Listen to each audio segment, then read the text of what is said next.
It will be for the WBO Global Welterweight Championship. Let's first welcome to the ring the defending champion from Nottingham, England. His professional record, 22 wins, just 1 defeat, with 8 wins coming by way of knockout. Ranked number 10 by Ring Magazine, here is Echo the Engine Eubank. By the way, as Echo Eubank is making his ring walk, there was a bit of commotion ringside between DAZN and Kurt Scooby. It's got emotional between these two all week, and it's going to be fiery throughout the rest of the week. We're all waiting for heat between Eubank and Benn. The heat is now there between DAZN and Kurt Scooby. Hopefully we get a word from DAZN with Jamie Ward to find out exactly what happened there. A lot of fire between these two boys. Well, Scooby was waiting for him yesterday, wasn't he? When he was on the stage, waiting outside, waiting for him to walk down and had to be separated then. But then it looked like it was a little bit of a verbal exchange and some pushing going on as well on the camps. All right, let's see if we can find out exactly what happened. Jamie Ward was in the mix. He's with DAZN now. Jamie, what was going on there? Yeah, certainly a little bit of commotion there, Adam, when you were making your way out of the ring with Kurt Scooby. Just tell us what happened from your perspective. He just standing there saying, I'm the bigger guy. Those muscles ain't going to do nothing. Most of these champions, Terence Crawford, Canelo, you got Javante, you got Ryan, they all knock people out with muscles. They've never been muscly, so his muscle ain't going to do the talking on Saturday. How is it changing your excitement for the opening bell on Saturday from what he's been acting and how he's been saying this week? I can't wait to smash his face in on Saturday, but look, I'm very calm. He's a bit of a guy, he's alright. Do you know what I mean? It's like Scooby-Dooby-Doo. There's a guy, there's a character called Scrappy. He's a scrappy one. I'm the calm one. I do my job on Saturday night. Does it change how you want to win the fight then? You say you want to punch his face in. Is this about making a big statement and making an example of that behaviour as well? My statement is to make a big statement on Topman, but I'm going to punish him and take him to deep waters. Okay, Adam, wish you the best of luck on Saturday night. Back to you guys. Love it. Absolutely love it. You rarely, if any time, I don't think I've ever seen emotion from DAZN before. Jamie Ward, a great job there in getting that one for us. Let's focus on what's going on in the ring. Echo Eubank, obviously a big opportunity for him against Jack Catterall, coming off that incredible win against Josh Taylor, and this is the reward. Yeah, and rightly deserved. Someone like Eubank, because he's not knocking people over left, right and centre, he goes under the radar. But his work ethic in the ring itself, he trains hard for sure. His work ethic in the ring, in the British boxing, is second to none. He is an absolute machine. He just not coming forward, but with intelligence, Harry. He's not thoughtless. He thinks about his work, doesn't he? Yeah. Do you know what? I'm interested to find out on Saturday night who stylistically this favours better. You've got the engine in Eubank who does not stop working, and then you've got Catterall who likes to sit back and walk fighters onto shots. Who's this going to play into better? I would say always for Catterall, someone coming on to him, always what he wants, because he's a thoughtful fighter who likes to control the pace. But I know how did he change pattern, man? Yeah. I've never seen that before. No. Well, maybe it's a different style of pattern, and they've got that, but I've never seen it either. But I do think, though, it's not about Catterall. If Catterall doesn't have a lot left, no desire, and maybe sometimes you get to an age where you just haven't got the stamina to push the next, to keep the pace, maintain the pace, then he's going to be in trouble. And Eubank, I'm just thinking mentally, he'll be looking at Catterall thinking, yes, he's going to be tricky, he's going to be awkward, but he's certainly someone I can outwork. But it's a step up for him. Even though he boxed Josh Taylor, that wasn't the pristine Josh Taylor that we once know. No, that wasn't the undisputed great Josh Taylor, that's the truth. No, he's still a good fighter, by the way, but Catterall probably got more left in the tank, you would say. Well, so we'll find out, won't we? Yeah, we will, but I mean, yeah. But Eubank's a problem for anyone. I mean, he takes a good shot, he's constantly a moving target, and he's busy. I felt like when Josh picked Echo Eubank last time round, Josh went a level below what he's used to fighting just to see if it's there still. Because let's be honest, as good as Echo is, we kind of know he's a British European level. Yeah. Is Jack doing the same? Yeah, but do you know what though? Having said that, Josh Taylor, that might have been the case, but he showed he was levels above early on in that contest, and it was just, you know, this man's relentless attack and the will to want to let shots go. And it could be a similar thing. It might be Catterall saying, let's gauge it ourselves. But they're not 6-round fight, they're 12-round fight. If they were 6-round fight, Zab Judah would be the greatest fighter that ever lived. Yeah. Good shout, that. As good as he was the best 6-round fighter you've ever seen in your life. You're making me think. It's like a quiz question you've done now. I'm like, yeah. The double pad work was interesting. Yeah. That double percentage he's got to give away. I had 2 pad men, to be honest, because the first one used to fall asleep, I was so boring, and they get another guy in. You definitely weren't earning their hands. Remember, this is WBO Global Welterweight title. Again, it's a trinket that doesn't mean much. It's the win that means a lot for both. Echo Usman wins, you never know, right? And you look at the world title, you look at the world scene, he could jump straight up there. Jack wins. He's got the name, he's got the back, and he could go up there as well. All right, let's bring Jack in the ring. Let's go again to Thomas Schreiber. And now let's welcome to the ring the challenger from Chorley, Lancashire, England.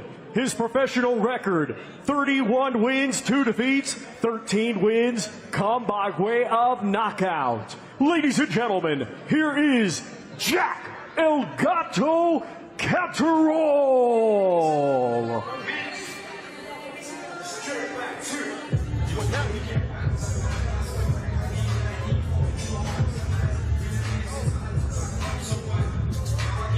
Here comes Jack Catterall, who has changed a lot. He's relocated, he's moved to the States, he's changed trainers, he's now with Bozy Ennis, the dad of the great Boots Ennis.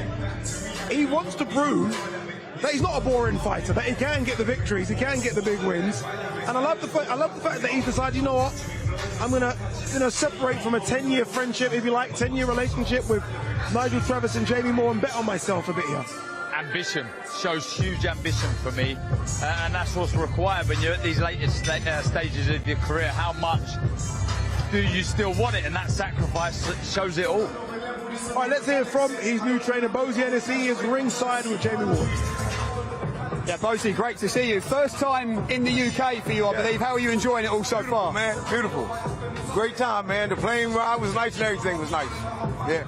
In terms of Jack Catterall, you've not had lots and lots of time together over in Philadelphia, but how happy and pleased have you been with how he's responded to things so far? When he first came down, he came down when they called me up.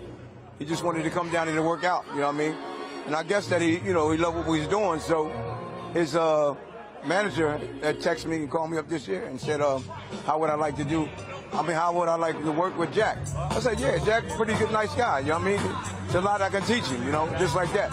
So that's how they said they was going to pick between me and Bomac, so he picked me. So you've worked with a lot of great fighters, including your son, of course. What do you admire about Jack Catterall as a fighter and his ability? His work ethic. He worked real good, you know what I mean? He do everything I tell him to do, man, and he's a great person, man. That's all I can say. How far do you still believe Jack Catterall can go in this sport, Bozy? I think Jack can go to the top. All he got to do is put some more of my stuff into him, because it take a little time to catch on to what I'm teaching him, But I think he's going to be pretty good.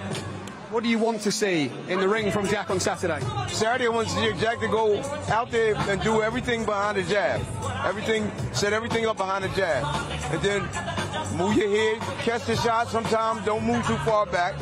Go out to the side, you know what I mean? Fake those sometime in and out, you know what I mean? And just be Jack, I think we can expect a more aggressive version of Jack Catterall perhaps under your tutelage. Say it again? Can we expect a more aggressive version of Jack Catterall, do you think? That's what I want him to do. You know what I mean? I want him to press right behind the jab, though. Everything behind the jab. Go forward, set his punches up, and just don't stay in front. Because a lot of times Jack got to have it to stand in front after you throw the shots. Just finally, Bozy, do you believe we see the big one, hopefully next year, between Jerome Boots Ennis and Virgil Ortiz? Boxing needs to see it. Do you think we see it? Well, the way it seemed like, they don't want to take the fight, you know what I mean? But, we can move on, you know what I mean? Well, we want the fight because I think that's a great fight for both of them. Virgil's a great fighter. He can't take it away. He got good people behind him, you know what I mean? So we'll see. How special is your son? How do you believe he would win that fight against Virgil Ortiz? Boots? How do you believe Boots would beat Virgil, yeah? I think what happens, if Virgil, as good as everybody say he is, you'll see Boots go to another level. You know what I mean? They didn't see nothing yet. They didn't see nothing yet, because he be working with heavyweights, light heavyweights, and he be stopping them. Thank you, Bozy. Good luck with Jack this week. Thanks for your time. Yes, sir. I was like, come on, Jamie, ask him that boots question. I was like, come on, don't you let me down, don't you let me down. So that's the fight we want to see, isn't it? Let's be honest. I mean, there are two massive fights in America for me. That one, Boots versus Virgil, and there's a lot of talk now about Tio versus Shakur. On, you know, cards on the table, Boots versus Virgil. I love it. I want to go with Boots, though. I just think the skill against the ferocious physical strength of Ortiz. Yeah, I think the speed. Great matchup, isn't it? Yeah. I tell you what, Virgil's more than just power, though. Yes. And he showed that against Mazrimov. He can box really good. But again, I'm with you. I think Boots is more versatile. That gives him a slight edge. It's a great fight, though. It is a great fight. So many great fights coming up, including this very, very special card, November 22nd. Live, only on DAZN, November 22nd, the Ring 4. In boxing, gold is everything. And on this night, every fight feels like a main event. David Benavidez, the undefeated Mexican monster, defends against Anthony Yard, London's heavy hitter, a warrior who's gone toe-to-toe with the best and has the power to end anyone's night early. But the action doesn't stop there. Devin Haney, a two-weight undisputed king, chases history in yet another division versus Brian Norman Jr., the undefeated champ. While Bam looks to unify more of his division if he can break Fernando Martinez. Plus, Abdullah Mason and Sam Noakes clash at lightweight for the WBO title. This is more than a fight night. It's 4 world titles in 4 different divisions. It's the night of the champions. The Ring 4, November 22nd. Watch only on DAZN. That Ring 4 card, honestly, is incredible. You know when it's incredible? When you only can see a small picture of Jesse Bam Rodriguez, who's arguably pound for pound number 5. November 22nd, Ring 4 Night of Champions. And then December 27th, Ring 5, Night of the Samurai headlined by arguably pound for pound number 3, Inoue versus Picasso. Junto Nakatani on that card as well. The plan is they both win. They meet sometime next year, which is going to be incredible. And talking of incredible, Amanda Serrano coming off that defeat to Katie Taylor. She's back in straight away with something that she knows very well in Cruz. That fight, January the 3rd. Loads coming on DAZN. All right. We're hearing Eubank's a bit late. Never. No, yeah. Well, I got some of the beat, so, you know. Wasn't Conor late yesterday? Yeah. I see what's going on. Okay, I see what's going on. Conor's in the building now. We are hearing that Conor Benn is in the building. What have you made of the workout so far? Yeah, it's been nice. Enjoyed it. I mean, do you know what? From what I've seen, you've got fully focused fighters there that are ready for Saturday night, and I like that. You know, I mean, they're going through the run of the mill here, which they usually do, but I like the mannerism, I like the body language. They're excited, aren't they? They are excited. They understand the opportunity. This is a massive event. Tottenham Stadium, Saturday night, it's going to be fun, they're going to be banged out, it's going to be something special, and they're all thrilled to be a part of it. All of them have smiles, you're right about the excitement, but the one with the biggest smile for me is Sam Gilly. Seeing him going around, and obviously there's 2 reasons, Ollie Murs, but fighting at your What did Tottenham he say Hotspur. yesterday? This is my city, and I'm not going to This is lose. what he said, right? Tottenham Hotspur fan, and they're fighting in And Tottenham. also, like I was saying earlier, I think he's had a quite a frustrating period where he should have boxed for the vacant British title against Louis Green when they boxed a while back, and then he's just lost momentum with injuries and also just not being able to get a TV date for a long time for it. And now he's get the opportunity, and then when he got the opportunity in Ipswich, he underperformed, in his opinion. He got the draw, but it wasn't a loss, that's the main thing. But now he feels he got a point to prove, and that frustration sometimes can manifest itself into anger, and also sometimes a brilliant result. And I hope for him, he needs to be at his best against Ishmael Davis, that's for sure. And I do think, for the undercard, that's the fight of the night. We saw Jack Catterall just doing a little workout. We heard from Bozy Ennis. What does Bozy need to add to Jack Catterall? What do we need to see from Jack on Saturday? A bit more spite, I think, a bit more. Look, you don't want to take away what has made him such a good fighter, and that's a very good counter puncher. But I'd like to see a bit more purpose on that front foot, creep forward, make your opponent throw. Really draw out that lead. He's not going to have to worry about doing that against Esserman. So that's why I think it's a really good fight. Who stylistically does this suit better? That's what I'm looking forward to seeing Saturday. I think for me, you don't make him more aggressive. He is what he is now. You tinker with him, you make him a worse fighter, in my opinion. So he's never going to catch the world alight with this style, unless he's got someone who comes at him. But when he does, sometimes he touches with the punches, that's the difference that I think Bozy can make, is turn into every shot. When you do, okay, be cautious, be thoughtful, but when you do throw, really turn into the shot. Because he has the ability, the timing and the speed to do it, and then you'll have more impact then they'll start wearing them down. Still, without breaking your style. Yeah, I think when I say going forward, not to be a record or anything like that, but it is now. I was a counter puncher, so what I'd like to do is creep forward. That makes your opponent have to punch. Then I can look for the opening. If you're taking a step back, it might make them a little bit reluctant to throw the shot. But if you're in front of them, they have to throw. One thing, Conor Benn, by the way, is making his way there. He's here. I say making his way. Look, Nigel Benn by his side. I think he's seen himself as well. He's seen himself on the big screen. Don't run now, Conor, don't run. We've seen you. Obviously, last time, obviously, the fight's at 160. Last time he came in around 155, 156. Do you think he's going to come in at 160 this time? I think he'll be a bit heavier. I know he's got to drop a little bit of weight. See, inside information, ladies and gentlemen. That's good, though. Yeah, I think so. See, being tight to the weight, people think it's a bad thing, it's a good thing. It gives you that edge, doesn't it? I mean, it makes you a little bit of a meaner person. If everything's too comfortable, you're eating a little bit more. It sounds silly, but you won't try as hard in training at time. And he's fighting as a middleweight. He's not fighting as a welterweight. So do it how a middleweight would do it. But you got to be putting on too much weight. It's no good for you. If he comes in 158, whatever the weight is. You just got to get it right for him. Would he have felt Chris Eubank's strength and felt like, okay, maybe I need to kind of get those 4 or 5 pounds that I gave away? Well, I've no doubt he would have, but that may be a thinking here. Maybe get a bit bigger. You're naturally going to grow into it, Barry, aren't you? Anyway. Yeah, but he needs to be explosive. We talked about earlier, didn't we, with the heavyweights about putting on the weight the right way. Explosiveness and speed is going to be his friend, not strength. He has natural power, but if he's not explosive, if he's trying to whale in punches heavy rather than fast, he's going to be in trouble. All right, it's time for one part of our main event. Conor Benn is ready to enter the ring, so let's throw it back down to Mr. Thomas Triber. Ladies and gentlemen, will it be repeat or redemption?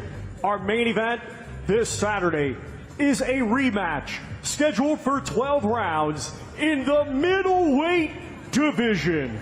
Let's first welcome to the ring from Ilford, Essex, England. He has a professional record of 23 wins, just 1 defeat, 14 wins come by way of knockout. Ladies and gentlemen, here is the former WBA Continental Champion, Conor the Destroyer Benn.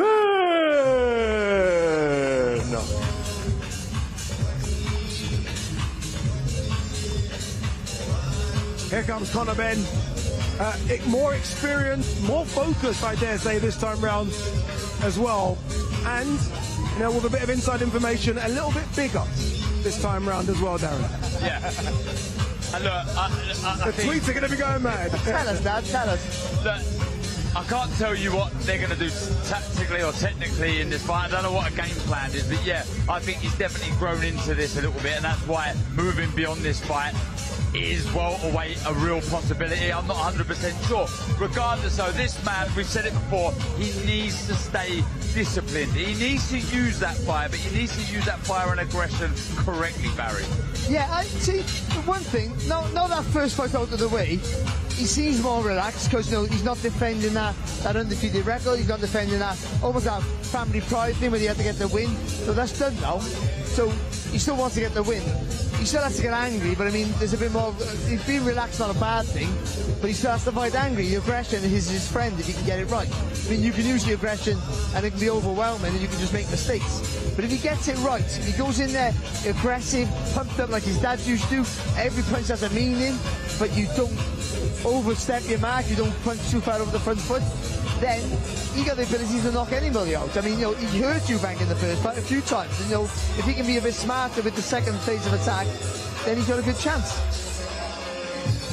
When you watch Conor Benn, Darren, considering basically no amateur records, he's a lot better than Like, if you were to watch him, you'd think there was an amateur record, wouldn't you? He looks like someone who's had a few amateur fights and then has turned pro. I feel like he's learnt on the job so quickly.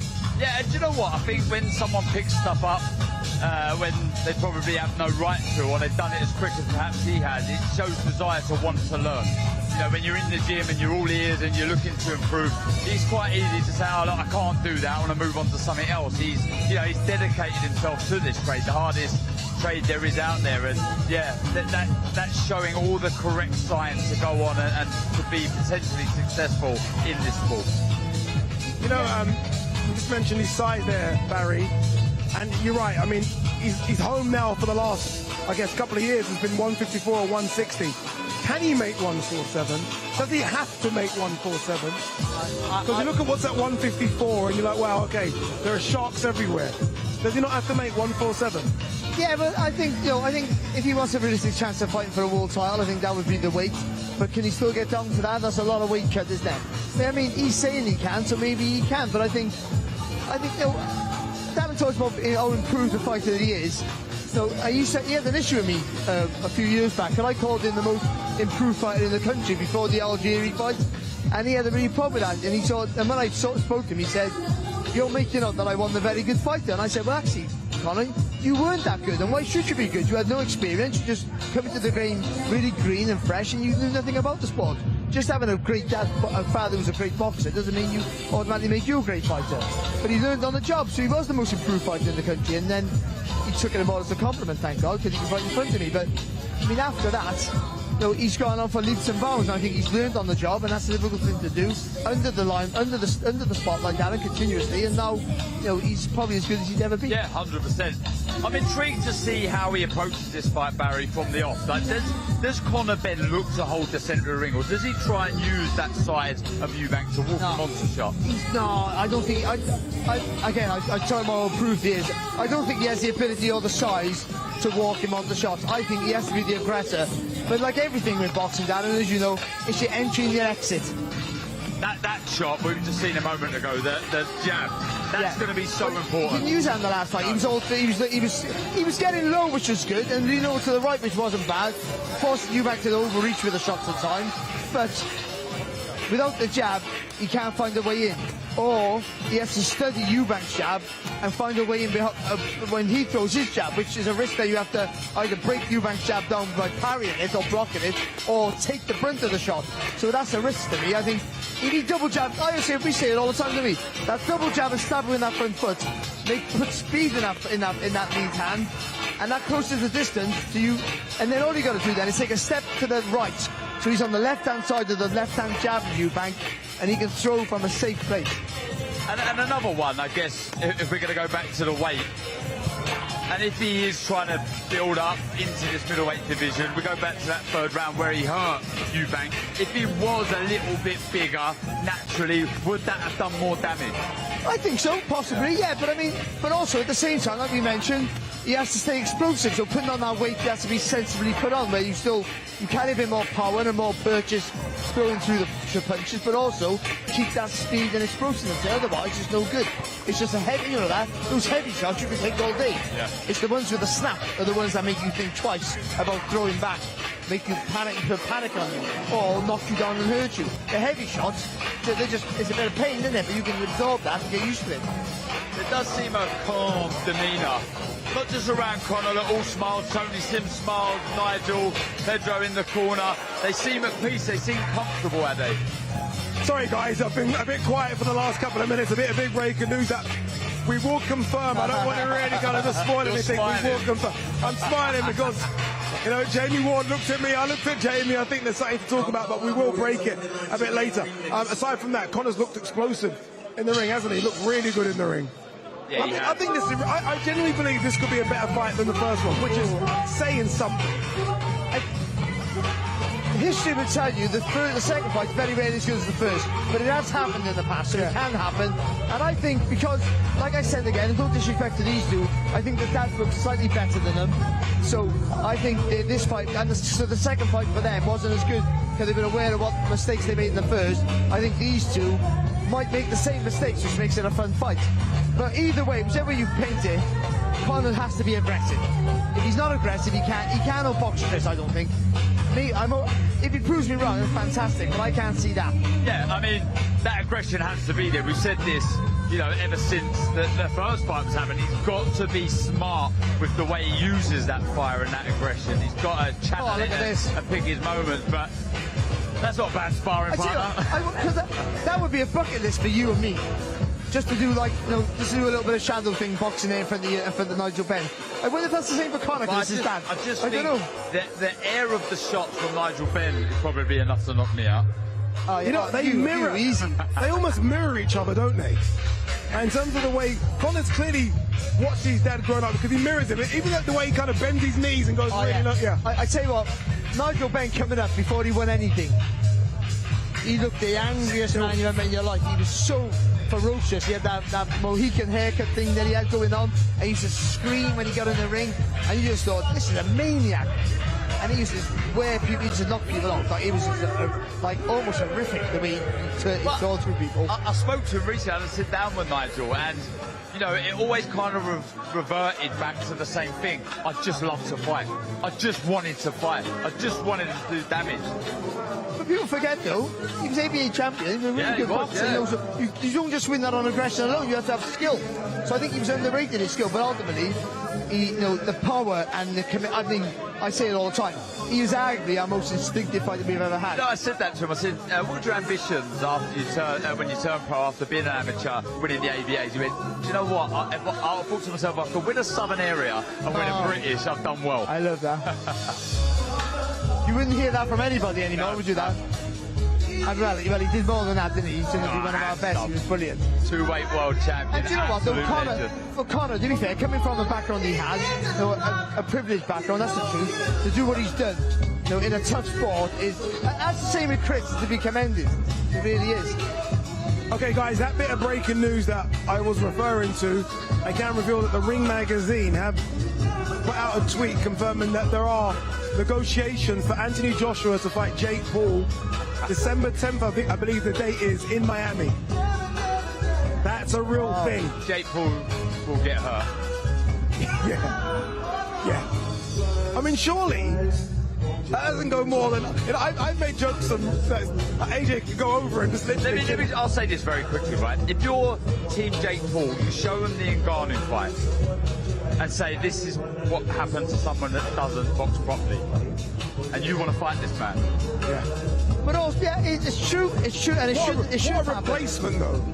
What a replacement, considering it was supposed to be Gervonta Davis. To replace that man with Anthony Joshua 5'5", is incredible. 6'6". Is incredible. Anyway, enough of that, because we have the superstar in the building. Oh, this music got me going. Got a nice little sweater. You're looking bigger, Conor. Can I have 1 second? Can I have a little... Okay. Conor, how are you feeling, my man? Yeah, great, man. Yeah? Happy to be here. But everything looks different from April last time. Everything. The demeanour looks different. No, I was still healing, man. Do you know what I mean? I say a strong mind can carry a weak body, but a strong body can't carry a weak mind. And it's all up here. It's all mental. I felt strong. I'm always give 100%. I weren't right. A lot of hatred, a lot of bitterness, a lot of anger, a lot of spite. Waking up in the morning, that was what fueled me. Yeah. I wake up in the morning angry, I go to bed angry. And I don't feel that way now. I mean, don't get me wrong, I'm an emotional guy. I'm an emotional guy. And what has given you that peace, Conor? Therapy. Really? Yeah, a lot of therapy. A lot of help. I love that. That's brilliant, that is. I was a broken man. But my job, my priority was to get back in the ring. I wanted to just get back in the ring because that was like a place where I found peace. And it was just hard. It was hard. Mentally, I look back now and I go, cool, I weren't in no conditions to fight. You must be so proud of yourself. No, you must be. I mean, I'm getting there. People go through worse things in life, right? So what am I moaning about? It's your life, though. So the problems in your life are your problems, so you can't belittle that. If it's a problem for you, it helped get me through, thinking about what other people else are going through. Comparison to what I am. Just my ego and pride was hurt a little bit. That was it. I've got my kids are healthy, I'm healthy, Yeah, my of family's course, of healthy. course. What am I moaning about? What am I really moaning about? You know, and I think you have to go through things in life to get to where I am now. And I feel happy, too happy. I'm Yeah, angry. like, I might get in there on a Saturday night start dancing. Do you know what I mean? Can you switch that switch? So can you click that switch? I know you can. Come on, bro. But I was going to ask you, because now, to go the 12 rounds, they've been a ton of 12 rounds, a great 12 rounds to be a real ton of 12 rounds. You've done that for the first time in your career. Second. For me though, I think that was my first proper 12 round. If you want to look at it like that. Yeah, I think so. I think against a big guy like that, and you know now, you think we all think we can do it, but until you do, you don't know. Agreed. Now you know. Is that a daunting task, or do you pick strength for that? Listen, I don't like going 12 rounds. I don't. If I can close the show, I'll close the show. But ultimately, I know I can go 12 rounds with a much bigger man. Yeah. But not only him throw double the amount of punches. I was back in the gym on the Sunday. Oh wow. You know, Yeah, I was back in the gym on the Sunday. So if you look at the damage done in the fight, it felt like I barely took any damage. I didn't have no DOMs. I wasn't sore. I was ready to go again. I got straight on the phone to my team and said, listen, let's go again. Like, when can we go again? It was supposed to be September. I pushed back to November. For me, this is my last fight at 160. You know, I'm not much bigger than you, Barry. this is my... You calling me out? No, I'm not. Yeah. This is my last fight up at 160. And then I just can't wait to be done with this. I can't wait for this to be done. They'll have to see his face ever again. They'll have to hear it again.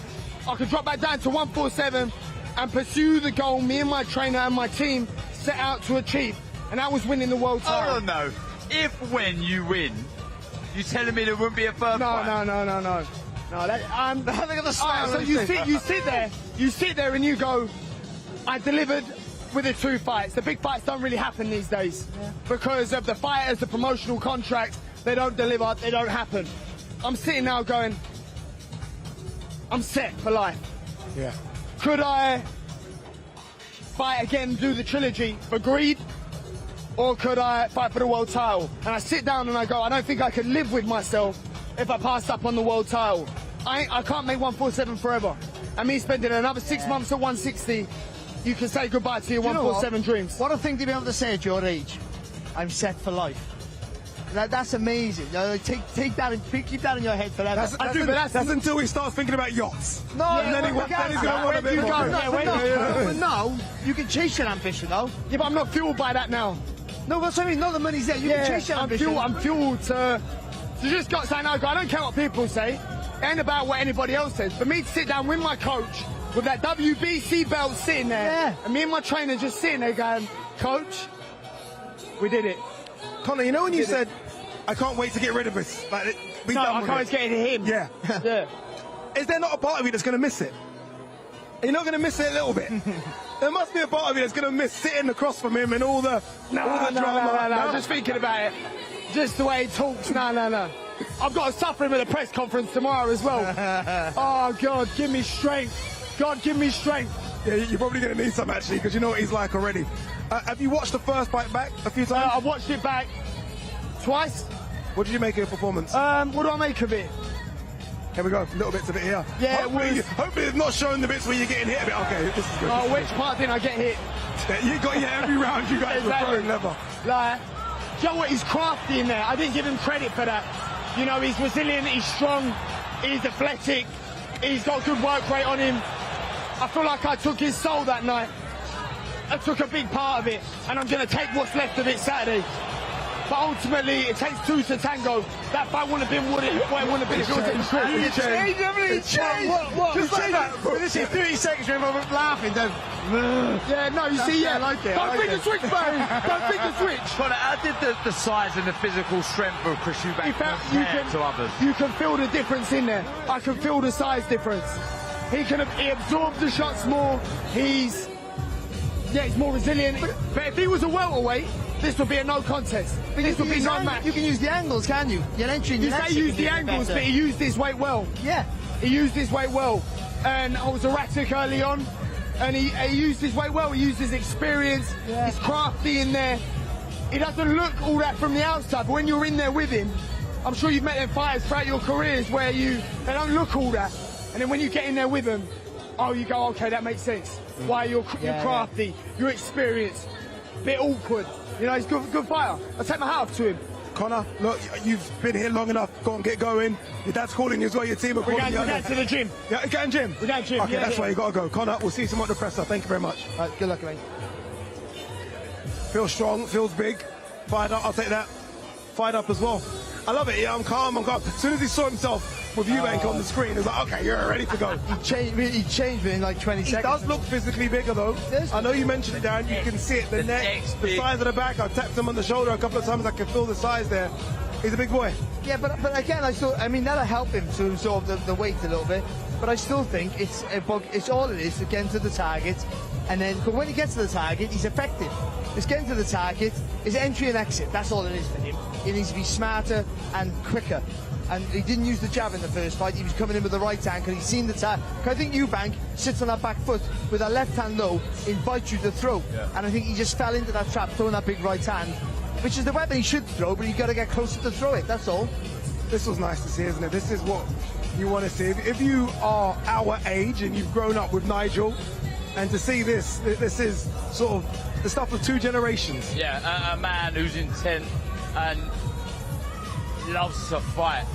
You know, he's just a fighter born and bred. I was talking to Barry there, speaking to him recently, and that has been given to Conor as well. As we've said, he doesn't need to fight Conor, you know, and he's chosen to do this, and he's committed everything to it. And yeah, he's going to have to change a few things. Size looks good, but the mentality, the aura surrounding Conor Benn is good. One thing he said there, and he said a lot, but the one thing that stood out for me was 147. Because I look at him and think, you're a big boy. Especially now, especially when you've not been at 147 for the best part of 4 years. But it looks like he's determined to get back down to 147. But that, like putting on weight, reducing it has to take time. You can't just cut it really quick, because you lose all your natural strength and you'll be weak at that weight. So I think he has to go down slowly. I would say to super welter for a fight before he goes down to welter, if that's what he wants to do. But I'd like to see the ambition to want to try and fight for it and win a world title. And to say at his age, to say I'm set financially for life is like, then you're in it for the glory, and I like that. You know, we spoke about this earlier, like no one caring too much about the O anymore. Obviously he's lost that. If he loses twice, does it damage the profile, the brand, if he does want to go down and fill stadiums? The way you say it is, I've lost twice to a middleweight. Yeah. You know, a fully fledged middleweight. I think when you lose into different opponents, there's two names on your record. But he's here. He's made his arrival. He is here to the workout, and he still looks good. Calm down, Adam Smith. He's here. Still looks good though. And look, he's always got the high cheekbones, Eubank Jr. But he doesn't look. He looks fresher than the first fight. He does, yeah. He doesn't look to me someone who's struggling at the weight on the Wednesday. I'm always obsessed with how many team members one needs. I reckon you'd have a big entourage. At least 20. Yeah. At least 20. That's what he's got. Eubank's got a team Until you realise you've got to pay them all. Then it trims down. Yeah, no one's here as a volunteer basis. But it'll be interesting to see what he looks like. Again, we know ultimately the weight cut's a tough one for him. But it's how he does it this time round. He's going to learn from last time. All he's got to, because he has the ability and he has the range and the size, he needs the engine. You got to have a good engine against a guy who's going to be coming at him for 12 rounds, as he knows from the first fight. All right, we've had Conor Benn in the ring. Now it's time for Chris Eubank Jr. Let's throw down to Mr. Thomas Triver to introduce him. And now let's welcome to the ring, from Brighton, England, his professional record, 35 wins, 3 defeats. 25 of his 35 wins come by way of knockout. Ranked number 3 by Ring Magazine, let's welcome the former IBO World Champion, Chris Eubank Jr.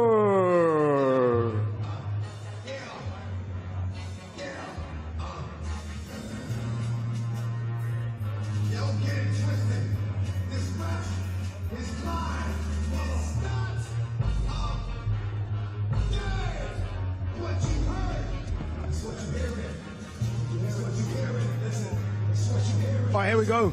Chris Eubank Jr. in the ring, as is Bozy Ennis, as is the whole team. as well, which hopefully means we get a bit of a workout from Chris Eubank Jr. Did I say Bozianis? Bomac. Did I say Bozianis? I did, didn't I? Yeah, Bomac. Sorry, Bomac. Too many bows around, too many bows around. You know what threw me actually is because I think Bozy said Jack Catterall was going to choose between him and Bomac.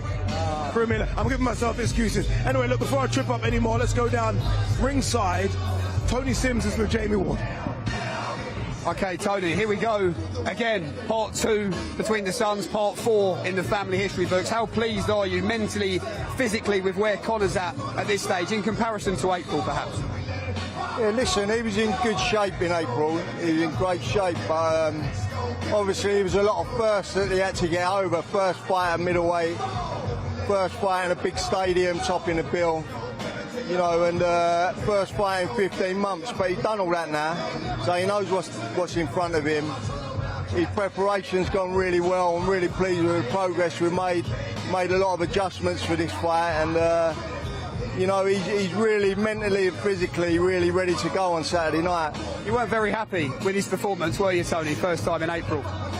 I wasn't happy with the performance. It's probably the worst I've seen him fight, but in saying that, as I said earlier, he had a lot of things mentally in front of him that he had to overcome, and bearing in mind, you know, he had all what went on before him, he had to overcome, and there was a lot of things that was running through his mind. So his mind's clear now, and he's in a mentally good place. And a lot of this sport, boxing, is about the mental side of it, and he's in a really good place. So Saturday night, you know, I am looking forward to him fighting Saturday night and putting in a very good performance.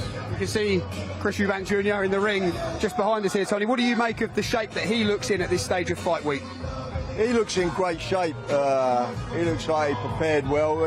He always looks in great shape, and obviously we're expecting a very tough fight like last time. But I just think Conor will be better prepared, and I think mentally he's in a better place to fight. How are you feeling about coming up against Bomac as well? What do you think of Eubank's decision to bring him back into camp? Why do you think he's done that? Yeah, listen, he's having you know, he's having a great career at the minute. You know, he's just had Crawford win the Undisputed, so he's on a crest of a wave, and it goes like that with trainers. Sometimes you're up and sometimes you're down, but hopefully he starts coming down on this next fight. Just finally, Tony, you'll be asked this question a few times this week, but how do you see this being different, and more importantly, the Benns finally securing a win over the Eubanks? How does it happen? Yeah, that'd be a great feeling, you know, for the Benn family, especially to get that win over the Eubanks. And listen, we're confident in winning the fight, and really confident. And you know, we know it's going to be a difficult fight. It's always going to be hard because obviously the family history and the name, neither one of them want to lose the fight. So we know it's going to be an hard fight. We know Conor's got to go into the trenches at some stage of the fight. But I think he's prepared for that now, and he knows what's in front of him. And I really think that, you know, I really think he's going to put on a great performance on Saturday night. Great stuff, Tony. Best of luck to you this week as well, my friend. Darren, your former trainer there, Tony Sims. Again, a man that doesn't really like being in front of the cameras, but every time he speaks, he does speak very, very well. And he has to come up with something special, doesn't he? In that corner to get Conor Benn through Chris Eubank Jr., we are going to need to see a Tony Sims masterclass. I tell you what, that man lives and breathes the sport. He loves it. He really does. He studies the game. He studies his opponents. He studies his own fighters. He studies fighters of the past. And yeah, very, very good at implementing game plans, and game plans that aren't overcomplicated. You know, keep it simple. I think sometimes this sport can be overcomplicated, and you know, he'll try and tidy up certain aspects of Conor Benn to make it more effective this time round. But Yeah, a solid, sound man, an educated man when it comes to boxing, to be in your corner. And also, most important for Tony Sims, he has a real knack and ability to turn awful fighters into good fighters, doesn't he, Darren? I tell you now, Rob, there was only once, right, in that minute's rest, so calm, and he told me off once. In my 11th fight, I got knocked down twice, and I won't repeat what he said to me, but he told me off for leaning back on the road. Otherwise, very calm, very, well, I needed simple advice, but he never overcomplicated anything, and a minute, 50 seconds if you want, was enough for him to get exactly what he needed over to us. Yeah, it's taken about a minute, 50 seconds for Guarda Eubank Jr. to get the gloves on here, which means he is going to hit the pads a little bit, which is good. I mean, I spoke about this at the top of the show. Some fighters do something, some fighters do nothing. Him and Conor are using this as a bit of a workout. Yeah, no, he'll take all the time to put the gloves on, throw 4 punches and take them off again. That's what he'll probably do. But Guarda Eubank, he'll do it at his pace. He knows that. You can't dictate anything to him. We've seen that with the press conference in the past, with Eddie Hearn. He won't have a word in. I'll do it at my level, my pace, and you aren't going to work around me. And I don't, and why not? You know, he's the star of the show. Certainly is. Let's not forget, he's the man that got the job done in April. He's the man favourite to get the job done again on Saturday, live on DAZN. Guarda Eubank Jr. with new trainer Bo Mack. I say new trainer, it was the same trainer that got him arguably his career best performance against Liam Smith. Yeah, so why not go back to that guy? Yeah, there was a lot of questions, obviously, with that rematch with Smith, when he got stopped quite convincingly in the first fight, though he still disputes that he was in trouble, but he was. And to come back then in the second fight with a fantastic performance meant these two guys were a nice fit. And Tony Sims just staying ringside, catching a glimpse of Eubank training. I like that. You know, I like that because I always feel like if you can, why not? Some trainers just go, and I feel like you're not going to lose anything by staying for a couple of minutes and just seeing what they do. And he's not going to see anything either, so I think it's just a show of presence. Yeah. I think that's it. And also, more than that, it's your due diligence. Just in case. He might twist an ankle, you know, and no one sees it, but he sees it. You go, hang on a minute. You know, he looked a bit dodgy with his elbow there, he flicked his arm up, maybe he got a problem, and maybe he wants. Yeah. Not fully committed with the right hand. Yeah, whatever, yeah. The crowd, by the way, has completely swelled here now. It's packed, isn't it? Let's be honest. It's packed, and again, this is just a small snippet of what you can expect on Saturday. Quite a few thousand are going to be packed into the Tottenham Hotspur Stadium, and it should be a good one. Fingers crossed the weather holds good as well. Yeah, well, I mean, I'm under a canopy, aren't we? So we're all right. I'm in the studio, I'm all right. No, but yeah, look, hopefully it stays dry, and I've no doubt everyone in attendance is going to have a great evening, and I just can't wait for the whole build-up, you know, on the night to enhance, and, you know, we see their arrivals as we're sat there, Barry, at ringside, and then, you know, the walks, it's the anticipation of it. Exactly. All big fights, the anticipation before they get in the ring, before their ring walks, a little few moments before the first ring walk happens, it's arguably the best fight time of the night, isn't it? Because you're really on edge of what's going to happen. Yeah, but the ring walks in the first fight for those two was just something special, wasn't it? It really was. Will Senior make the ring walk again with Junior? I think is that a given? I think so, yeah. This is a family feud. This is a family affair. I think feuds are good work, and I don't think it's not a rivalry anymore because the Eubanks are so far ahead now. So, you know, that rivalry thing's gone. It is a feud. I think it's a little bit different. And there is a bit of redemption if Ben can win the fight. But according to Ben, if he wins, it ends here, whatever happens.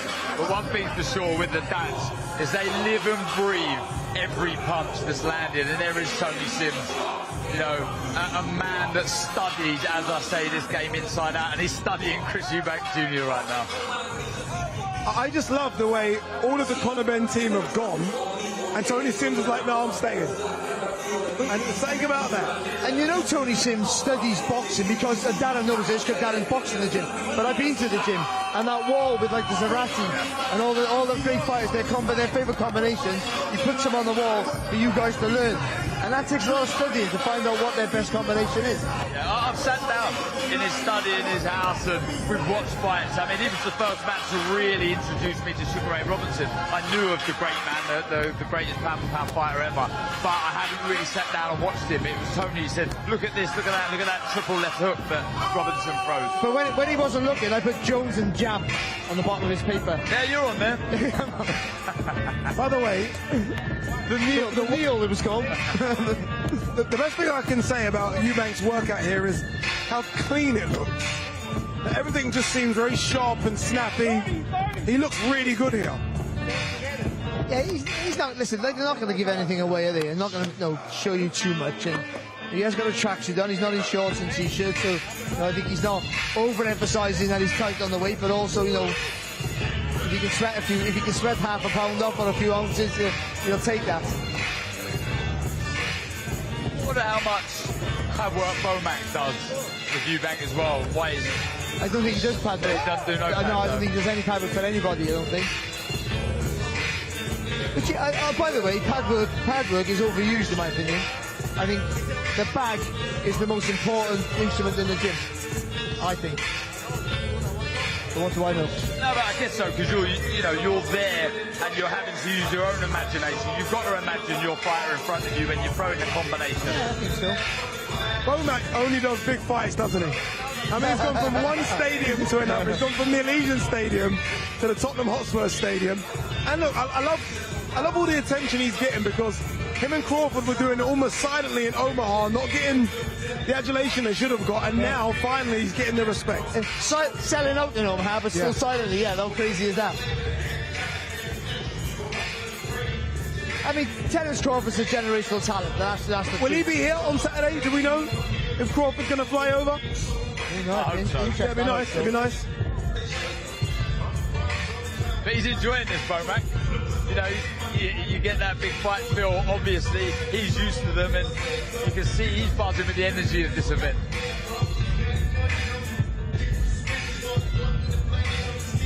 I want to know what's in the bag that Bomac's carrying. Interesting.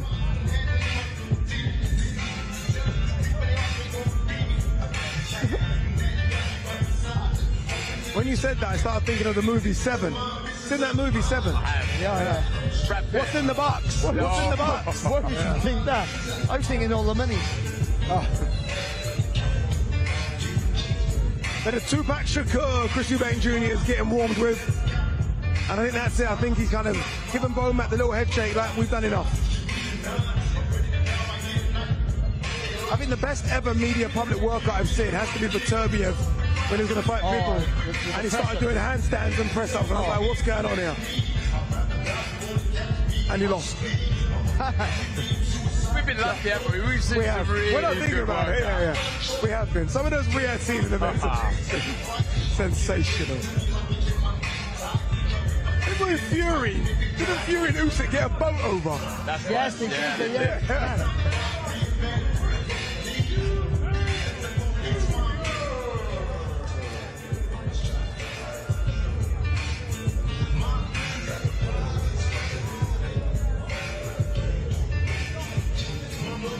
It's incredible to see some of these athletes in the ring, physical health, physically at their absolute peak.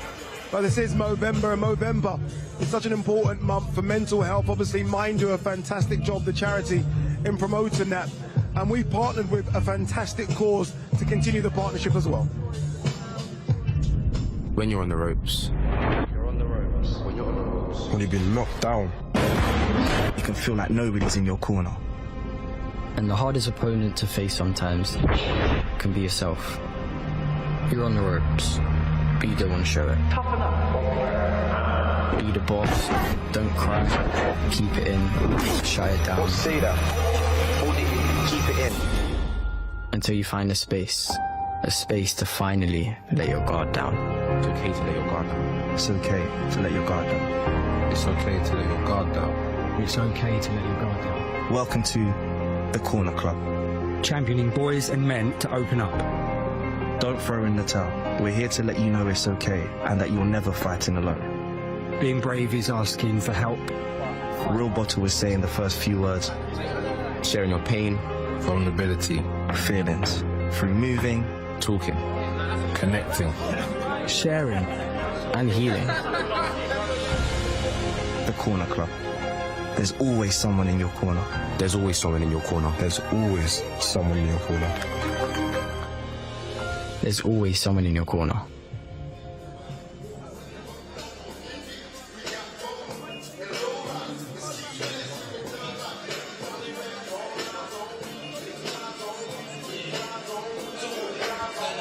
Yeah, that's absolutely fantastic, isn't it? DAZN are proud to partner up with the Corner Club. It's a fantastic initiative which allows young men of all age groups, not just to get fit physically, but have that conversation as well. Conversations that men normally shy away from. Again, you can see more information, you can get more information, you can see the link there on the screen.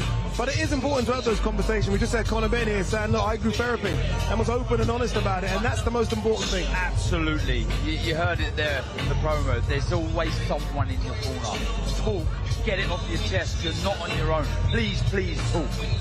Yeah. And boxing is the most cathartic exercise you can do. It really is. And also, boxing gyms are the most inclusive atmosphere. And once you start doing that, you know, it gives you a release, and you're around like-minded people, and you will talk, and people will help you out. And with that, a talk is the most important thing.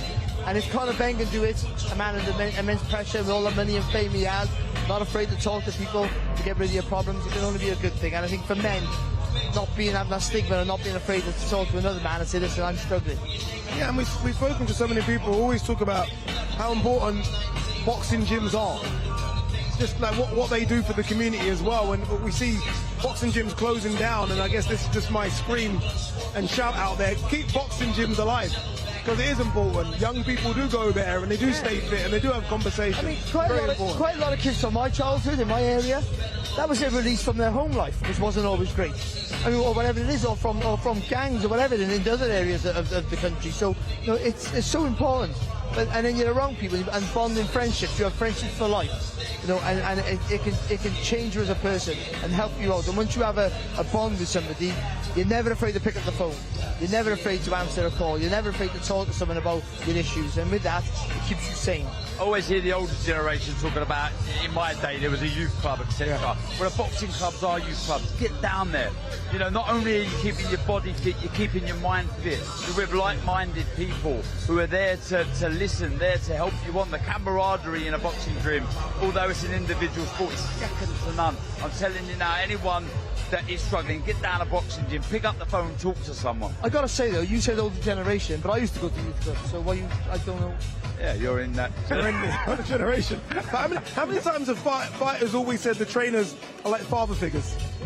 Because they're not just talking to you about what you're doing, they're talking to you about life outside as well. You have a little chat beforehand, don't you? Yeah, and the journey that you go on with that individual. You know, there's blood, sweat and tears. There really are. You know, it's a roller coaster. That, you know, without the downs, there are no highs, and that's exactly what goes on in a boxing career. And fighters, the older fighters above you look up to.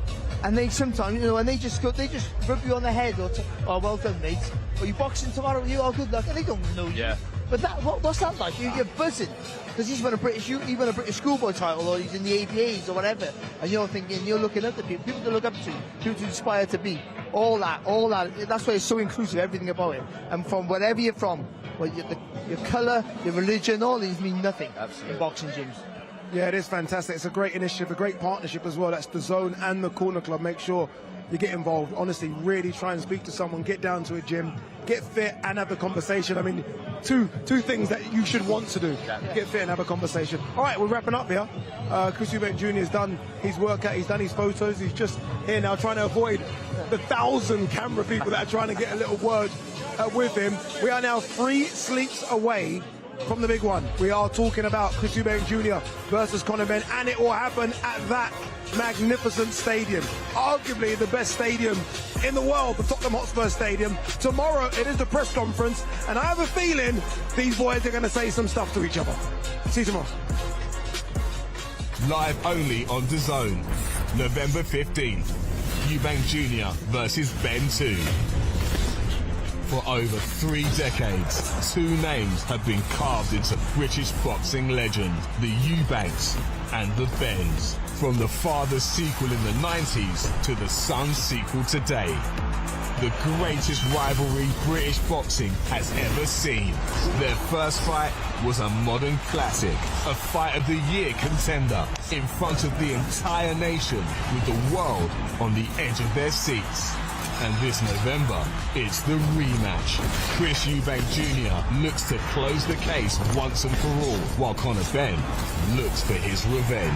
The greatest families in boxing go to war once again on DAZN. Eubank Jr. versus Benn 2, November 15th. Watch only on DAZN.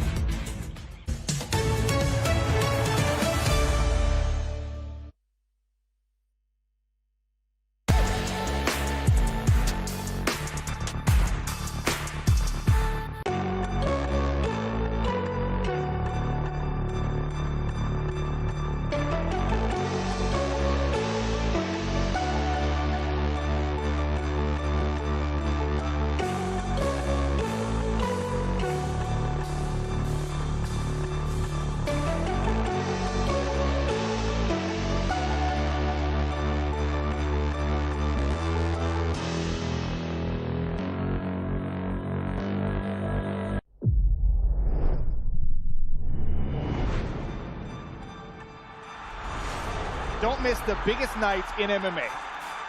PFL is more than a fight.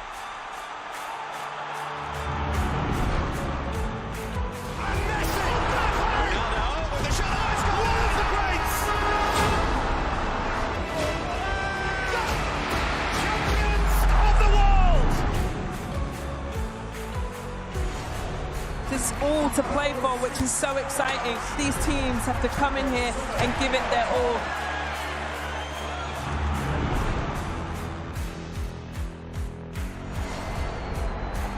Have a real nice tempo. Goes baseline, watch out. Oh, my! Oh, baby! All the way down the runway for a big-time throwdown.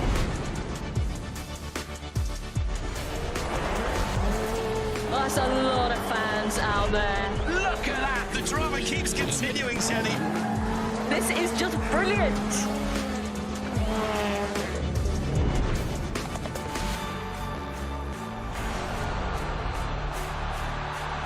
He strikes.